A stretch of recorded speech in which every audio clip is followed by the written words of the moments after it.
প্রচুর রোদ উঠেছে আর ভীষণ খরা পড়েছে। এই খরায় আম সব ঝরে পড়ে যাচ্ছে, যে কোনো ফল ঝরে পড়ে যাচ্ছে, ফুলগুলো ঝরে পড়ে যাচ্ছে। এই খরা থেকে রক্ষা করার কোনো উপায় দেখছি না।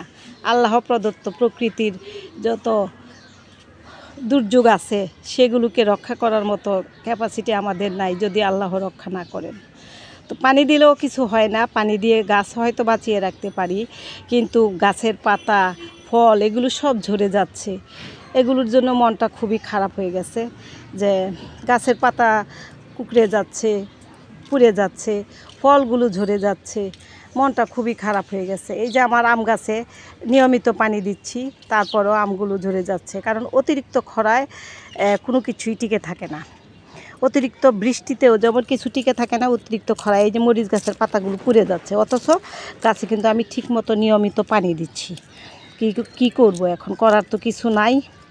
তো যদি আল্লাহ রক্ষা করেন, প্রকৃতির এই দুর্যোগ এই খরা থেকে রক্ষা যদি আল্লাহ করেন, তাছাড়া আর করার কিছু নাই। আর আপনাদেরকে দেখাই পাশাপাশি এই যে আমার সজনে, মাশাআল্লাহ, এই যে দেখুন কত বড় হয়ে গেছে আর কত লম্বা লম্বা হয়ে গেছে, মাশাআল্লাহ। তো আর একটু হোক, আর এক সপ্তাহ গেলে খাওয়ার উপযোগী হবে, খেতে পারবো। একটা, দুইটা, তিনটা, চারটা, পাঁচটা সজনে হয়েছে, মাশাআল্লাহ। যথেষ্ট, একবেলা খেতে পারলেই হলো। আমার বাগানের ফল একবার খেতে পারলেই যথেষ্ট, আর আমার তৃপ্তি মিটে যাবে, আর আমার আফসোস থাকবে না। তো সবাই আমরা চিন্তিত আছি এই খরা থেকে কিভাবে রক্ষা পাবো। একমাত্র আল্লাহ পাক যদি রক্ষা করেন। প্রচুর খরা, এখন ভেবেছি মটরটা ছেড়ে একটু গাছগুলোকে ভিজিয়ে দিব, তা না হলে উপায় নাই।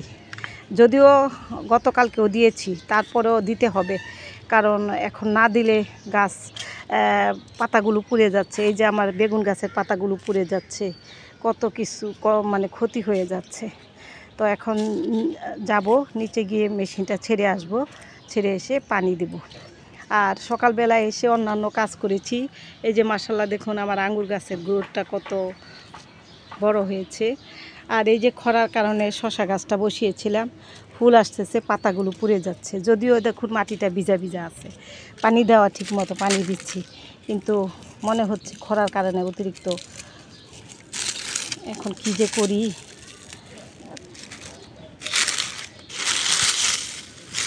করার কিছু নাই, আল্লাহ রক্ষা করার মালিক।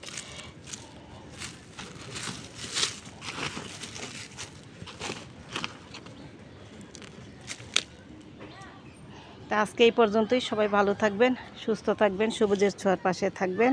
আল্লাহ হাফিজ।